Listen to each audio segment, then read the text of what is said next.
राजेश के शरीर से जब लैलावती का शरीर टकराया तो राजेश ने अपने आप को स्वर्ग में महसूस किया।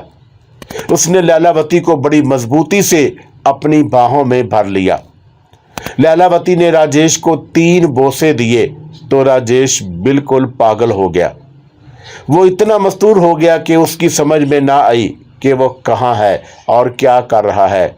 लैलावती ने 4था बोसा राजेश को और फिर अपना मुंह आहिस्ता आहिस्ता उसकी शह रग की तरफ बढ़ाने लगी। राजेश को लैलावती की बिगड़ती हुई शक्ल नहीं दिखाई दे रही थी। लैलावती ने जब अपना मुंह खोला तो 2 नोकीले और लंबे दांत खुद ब खुद ही बाहर आ गए।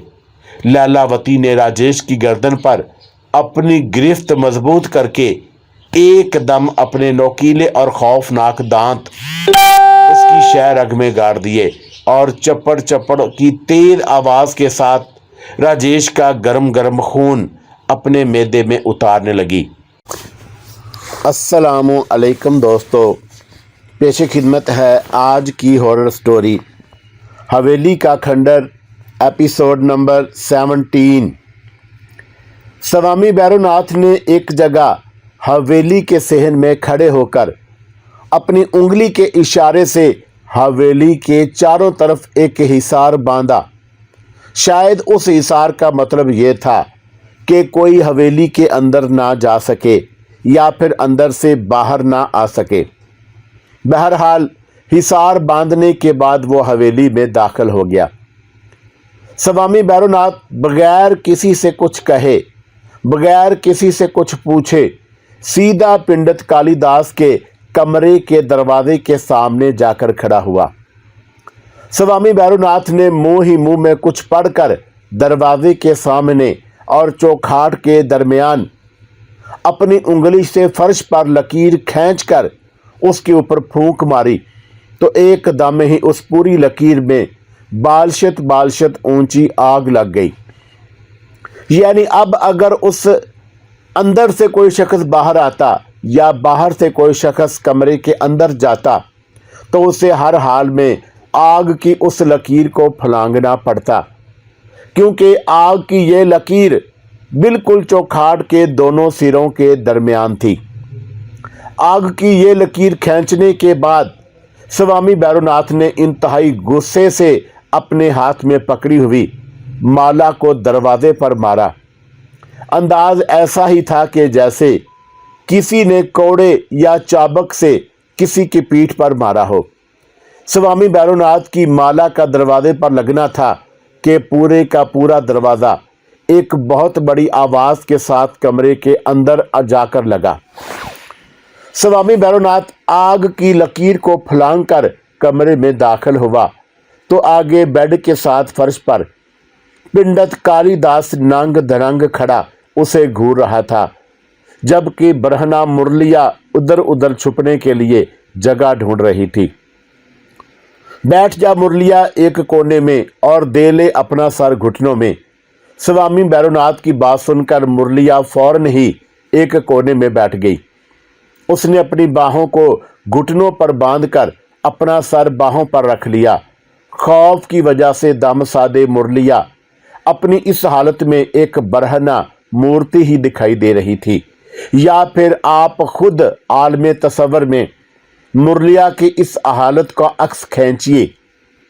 मुरलिया को हदायत देने के बाद स्वामी भैरवनाथ ने जहर खंड से पंडित कालिदास की तरफ देखा, जो कि मादरजाद नंगा स्वामी भैरवनाथ को खा जाने वाली नजरों से देख रहा था। क्यों रे कैंचले, क्यों रे चिंचले, तेरी पंख निकले तो तूने हवेलियों में बसेरा कर लिया। तू कौन है जो दीवार तोड़कर ऐसे अंदर आया जैसे अंदर तेरी बहन के साथ बदकारी हो रही हो। मैं तेरी माँ का यार स्वामी भैरवनाथ हूँ। बकवास बंद कर और अपनी हद में रह, नहीं तो गद्दी से जुबान खींच लूँगा। अरे लुच्चे, पहले तो अपनी हालत देख, फिर ये डींगे मारना। मैं अपनी हालत देखूं, तू भी अपनी हालत देख। ये कहते ही पंडित कालिदास ने अपनी उंगली को हवा में लहराया तो चश्मे जून में स्वामी भैरवनाथ की धोती खुलकर उसके पैरों में गिर गई। अब वो भी पंडित कालिदास की तरह मादरजाद नंगा हो गया, क्योंकि उसके बदन पर सिर्फ एक धोती थी और बस। हा हा हा हा हा। अब बोल कौन किस की हालत देखे। स्वामी भैरवनाथ ने हैरानी से अपनी धोती की तरफ देखा जो कि उसके पांव में पड़ी हुई थी। उसने भी धोती को उंगली से इशारा किया तो धोती खुद ब खुद ही उसके जिस्म पर आ गई और फिर उसने फौरन ही बेड के साथ फर्श पर पड़े हुए पंडित कालिदास के कपड़ों की तरफ इशारा किया तो उनको फौरन ही आग लग गई। पंडित कालिदास ने आग की तरफ थूका तो उसके मुंह से पानी का एक मोटा धारा निकलकर आग पर पड़ा, जिससे फौरन ही आग बुझ गई। पंडित कालिदास ने एकदम ही बेड पर पड़ी हुई सिलवटों वाली चादर को एक सिरे से पकड़कर स्वामी भैरवनाथ की तरफ उछाल दिया। चश्मे जोन में मोटी रस्सियों का एक बहुत बड़ा जाल स्वामी भैरवनाथ के ऊपर गिरा और वह उस जाल में जकड़ा गया। स्वामी भैरवनाथ ने फर्श पर बैठकर पीछे की तरफ एक लड़कनी खाई तो जाल टूटे टूटे होकर फर्श पर गिरा। अभी वह सही तरह से खड़ा भी नहीं हुआ था कि पीतल की एक छोटी सी मूर्ति उड़ती हुई उसकी तरफ आई। यह मूर्ति पंडित कालिदास के पीछे पड़ी हुई एक टेबल पर रखी हुई थी, जो पंडित कालिदास ने उठाकर स्वामी भैरवनाथ को मारने के लिए फेंकी थी, मगर वो तुरंत ही फर्श पर गिर गया।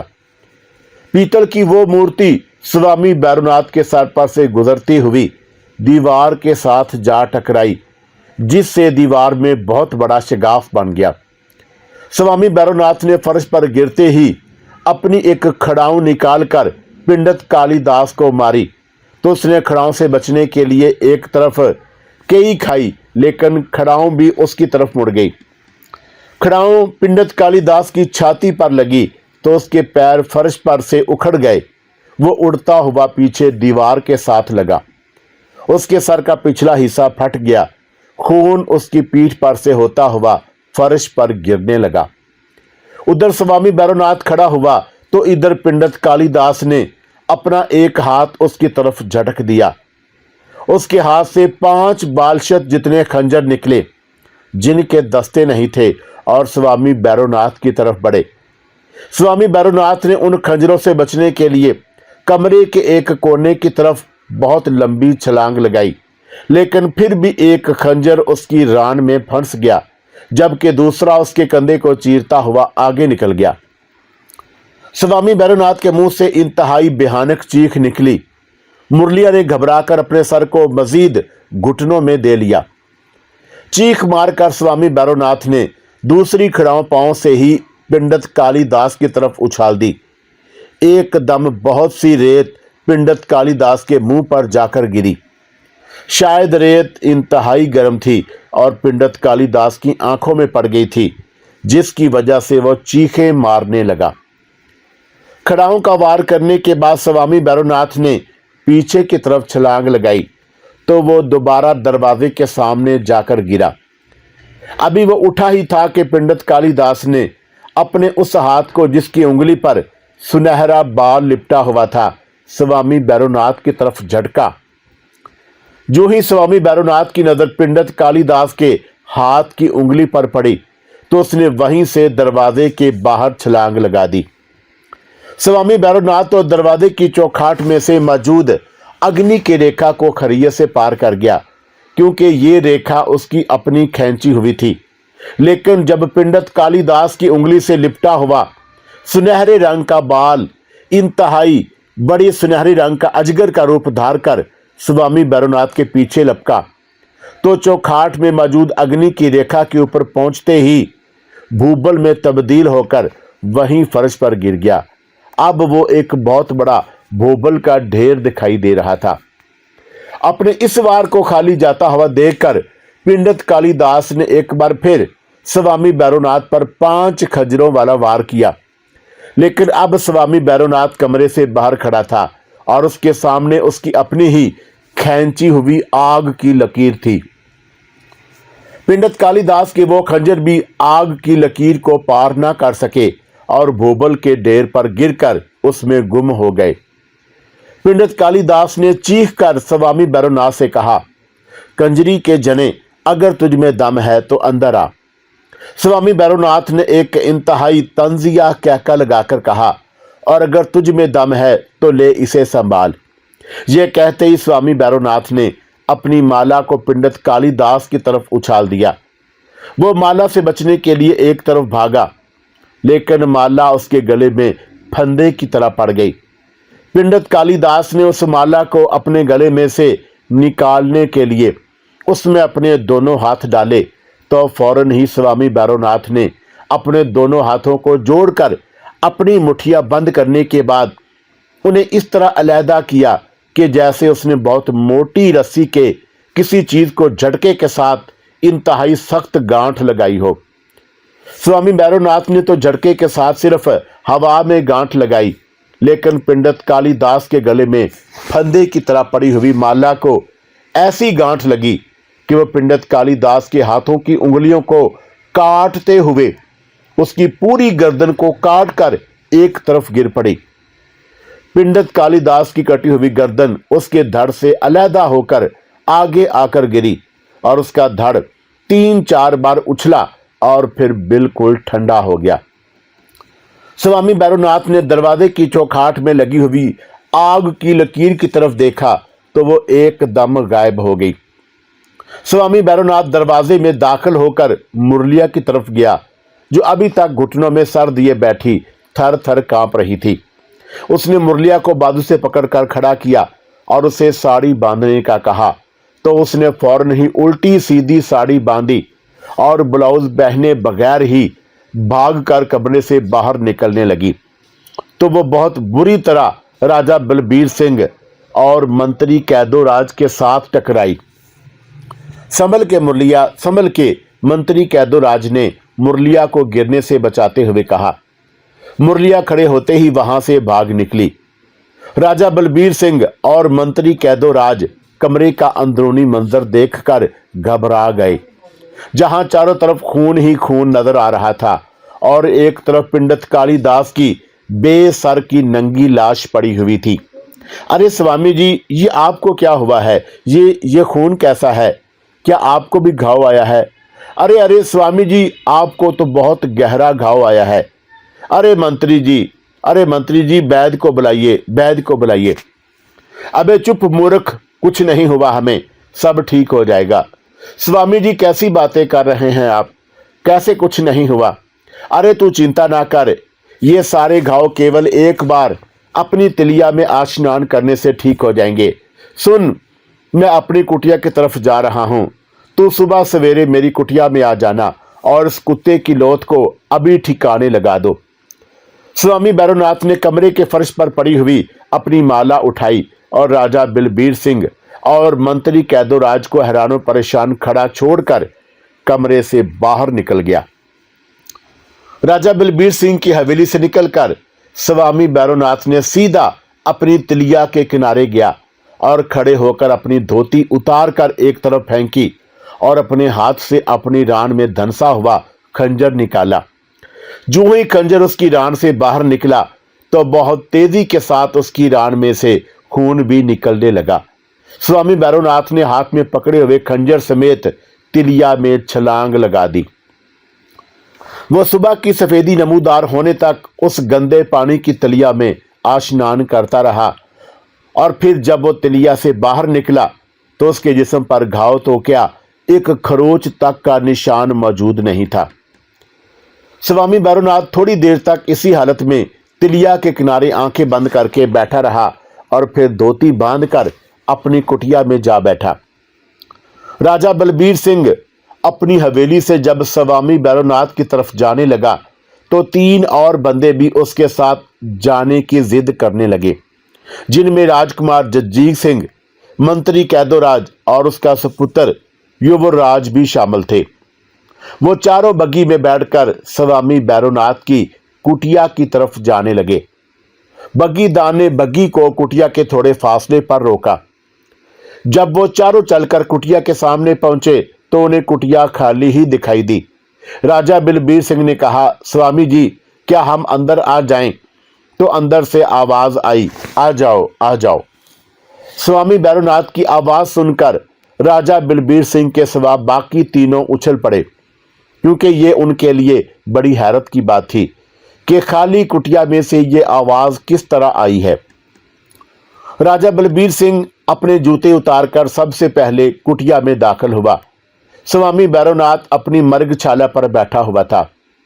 राजा बलबीर सिंह उसके सही सलामत कंधे को देखकर बहुत हैरान हुआ कि इतना बड़ा घाव इतनी जल्दी कैसे ठीक हो गया। उसके पीछे पीछे बाकी तीनों भी कुटिया में दाखिल हुए तो वो एक दफा फिर उछल पड़े। अब इन तीनों के लिए ये बात हैरान कुन थी कि स्वामी भैरवनाथ कैसे कुटिया में पहुंच गया। बैठ जाओ, अब क्या यूं ही खड़े नदीदों की तरह देखते रहोगे? स्वामी जी आप कुटिया में, मगर कैसे? अरे कह दो राज, बैठ जा, ये बात तुझे तेरे राजा बाद में बता देगा। हाँ हाँ मंत्री जी, मैं आपको सब कुछ बता दूंगा। बलबीर सिंह, क्या तू जानता है कि मैंने तुझे यहाँ क्यों बुलाया है? स्वामी जी मैं भला कैसे जान सकता हूँ, आप कुछ बताएं तो तभी मैं कुछ जानूंगा। तू यही जानना चाहता है ना कि वो कौन है जो तेरे राजवाड़े में खून की होली खेल रहा है? जी जी स्वामी जी, बिल्कुल। क्या तू राय सिंह नगर का पुराना नाम जानता है? स्वामी जी हम अपने पुरखों से यही नाम सुनते चले आ रहे हैं, पर सुन मैं तुझे बताता हूँ राय सिंह नगर का पुराना नाम। जी जी स्वामी जी, मैं सुन रहा हूँ। राय सिंह नगर का पुराना नाम चंद्रपुर था। क्या तू जानता है उसे चंद्रपुर क्यों कहते थे? आप ही बताइए स्वामी जी, मैं तो कुछ नहीं जानता। उसे चंद्रपुर इसलिए कहते थे कि यहाँ पर राजा चंद्र रवीब की हुकूमत हुआ करती थी। क्या तूने कभी ये नाम सुना?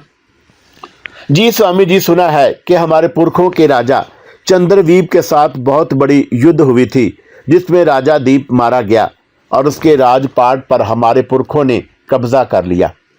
अरे मूर्ख, युद्ध तो उस समय होती है जब दो राजे आपस में लड़ते हैं, उनकी फौजें आपस में लड़ती हैं, बड़े बड़े सूरमा, बड़े बड़े युद्धमान मारे जाते हैं। क्या तूने ये कभी नहीं सोचा कि अगर तेरे पुरखों ने राजा चंद्रवीब को शिकस्त दी थी तो फिर वो खुद कहाँ से आए थे? अरे उनका भी कोई राजपाट होगा, उनकी भी कोई फौज या सीना तो होगी, फिर उनका असली राजपाट किधर गया? स्वामी जी ये बात तो मैंने कभी नहीं सोची। अरे मूर्ख, इसमें सोचने की कोई बात ही नहीं है, क्योंकि अगर तेरे पुरखों के पास पहले से कोई राजपाट नहीं था और अगर होता तो अब तो वो दो रियासतों का राजा होता। तेरे एक पुरखे का नाम राय सिंह था, वो राजा चंद्रवीब की सीना का सीनापति था। राय सिंह को हुकूमत करने का बड़ा शौक था, सारी फौज उसके हुक्म पर चलती थी। उसने राजा चंद्रवीब के खिलाफ सट की और साजिश की और रातों रात उसके पूरे परिवार के एक एक आदमी को चुन चुन कर मौत के घाट उतार दिया। लेकिन उसे राजा चंद्रवीब की धर्मपत्नी रानी कौशल्या कहीं ना मिली। रानी कौशल्या काली माता की पुजारन थी। उसे काली माता ने पहले ही बता दिया था कि तेरे गर्भ स्थान में एक बच्ची है। उसने बड़ी खुशी से अपने कमरे के ऊपर वाला कमरा अपनी होने वाली बच्ची के लिए सजाना शुरू कर दिया था।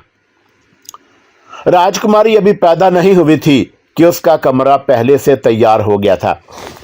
रानी कौशल्या ने सोचा था कि जब राजकुमारी पैदा हो जाएगी तो वो आसपास के सारे बड़े बड़े स्वामियों और पंडितों को बुलाकर उसका कोई बहुत ही शुभ नाम रखवाएगी। परंतु जिस रात की राजकुमारी ने पैदा होना था उसी रात राय सिंह ने राजा चंद्रवीब समेत उसके सारे परिवार को ठिकाने लगा दिया। जिस वक्त राजा चंद्रवीब का खून हुआ तो उस वक्त वो अपनी माता के कमरे में बैठा उससे बातें कर रहा था। राय सिंह ने अपनी तलवार से अंचत ही उसकी गर्दन पर वार करके उसकी गर्दन तन से जुदा कर दी। माता अपने सुपुत्र का खून देखकर राय सिंह पर चील की तरह झपटी, लेकिन राय सिंह ने तलवार उसके सीने में उतार दी। रानी कौशल्या को अपने कमरे में ही ये ज्ञान हो गया कि उसके पति देव को मार दिया गया है। उसने फौरन अपने कमरे का दरवाजा बंद करके काली माता से ये प्रार्थना की कि ऐ काली माता, तू जानती है कि मैं अपने पति से कितना प्रेम करती थी, वो मेरा भगवान था।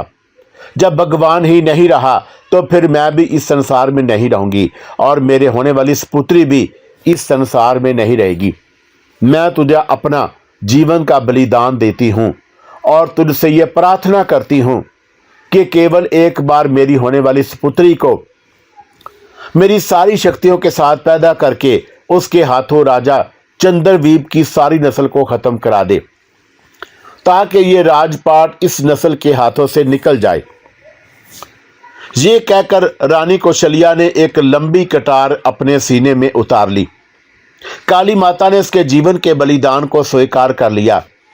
कमरे का दीवार और मोखा खुद ब खुद ही उखड़ गए और वहां पर पक्की दीवार बन गई, जिससे रानी कौशल्या का कमरा बिल्कुल बंद हो गया। जब राय सिंह रानी को कौशल्या को मारने के लिए उसके कमरे की तरफ आया तो आगे पक्की दीवार देखकर हैरान रह गया। उसने बहुत से दासों को दीवार तोड़ने का कहा, लेकिन जो दास भी दीवार तोड़ने के इरादे से उसके पास जाता था तो वह जलकर भस्म हो जाता था। राय सिंह ये सूरत हाल देखकर बहुत घबरा गया।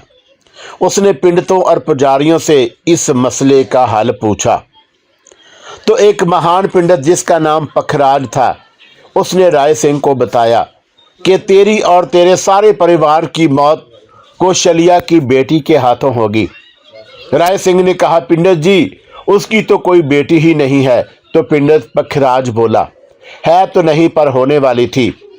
जिस रात तूने राजा चंद्रवीप के सारे परिवार को मौत के घाट उतारा था, उसी रात उसकी बेटी को पैदा होना था। लेकिन रानी कौशल्या ने अपने जीवन का बलिदान देकर काली माता से अपनी बेटी के हाथों तेरे सारे परिवार को मरवाने का वचन लिया है और अब बहुत जल्द उसकी बेटी एक जवान नारी के रूप में आकर तेरा और तेरे परिवार का खात्मा कर देगी और तुम में से उसका कोई कुछ नहीं बिगाड़ सकेगा। पंडित जी, कोई ऐसा उपाय ढूंढो कि कौशल्या की बेटी पैदा ही ना हो। ये बहुत मुश्किल है, क्योंकि काली माता हमेशा अपना वचन पूरा करती है। फिर भी पंडित जी, कोई ना कोई उपाय तो जरूर होगा। है तो पर तुम वो नहीं कर सकोगे। आप बताएं तो सही पंडित जी, मैं अपने और अपने परिवार वालों के लिए कुछ भी कर सकता हूं। सोच ले राय सिंह, अगर एक मर्तबा मैंने तुझे तेरे मसले का हल बता दिया तो फिर तुझे वो काम हर सूरत में करना पड़ेगा। अगर तूने वो काम ना किया तो फिर भी तेरा जीवन बहुत खतरे में पड़ जाएगा। आप बताइए पंडित जी, मैं वो काम जरूर करूंगा। तो फिर सुन राय सिंह, राजगद्दी पर बैठने के बाद तेरी संतान में पहले 2 सुपुत्र होंगे। उन 2 सुपुत्रों के बाद तुझे अपनी रानी को काली माता के चरणों में बलि चढ़ाना होगा और काली माता को ये बलि तो खुद अपने हाथ से देगा। पंडित जी, ये क्या कह रहे हैं आप? अभी ही ची बोल गया तू। पहले पूरी बात सुन। तुझे ना सिर्फ अपनी रानी को बलि चढ़ाना है, बल्कि उस रात जिस रात वो दूसरा सुपुत्र जनेगी, तू रानी की बलि के बाद अपनी प्रजा में से 103 सबसे सुंदर कन्याओं को भी बलि चढ़ाएगा और वो भी अपने हाथों से। पंडित जी, 103 कन्याओं को? हाँ, 103 कन्याओं को, परंतु याद रखना कि वो कन्याएं सबसे सुंदर होनी चाहिए। काली माता को ये बलि देने के बाद जब तक खुद राजगद्दी पर तू रहेगा, तब तक काली माता कौशल्या की सुपुत्री को जिंदा नहीं करेगी। लेकिन जब तक तू मर जाएगा तो जाहिर सी बात है कि तेरा बड़ा सुपुत्र राजगद्दी पर बैठेगा और फिर वो राजा हो जाएगा। और जाहिर सी बात है कि उसकी एक रानी भी होगी। उसकी रानी में से भी 2 ही सुपुत्र पैदा होंगे। जिस दिन उसका दूसरा सुपुत्र पैदा होगा, उसी रात तेरे सुपुत्र को अपने हाथों से अपनी रानी के खून की बलि काली माता को देनी होगी। रानी की बलि चढ़ाने के बाद उसे भी तेरी तरह अपनी प्रजा की 103 सुंदर कन्याओं की बलि काली माता को चढ़ानी होगी। अगर उसने ऐसा ना किया और अपनी रानी में से एक तीसरी संतान पैदा कर ली, तो फिर उसके दौर में काली माता कौशल्या को बेटी को पैदा कर देगी, जो रातों को इस बंद भेद के पीछे से निकलकर तेरे परिवार वालों को एक एक करके मौत के घाट उतारेगी।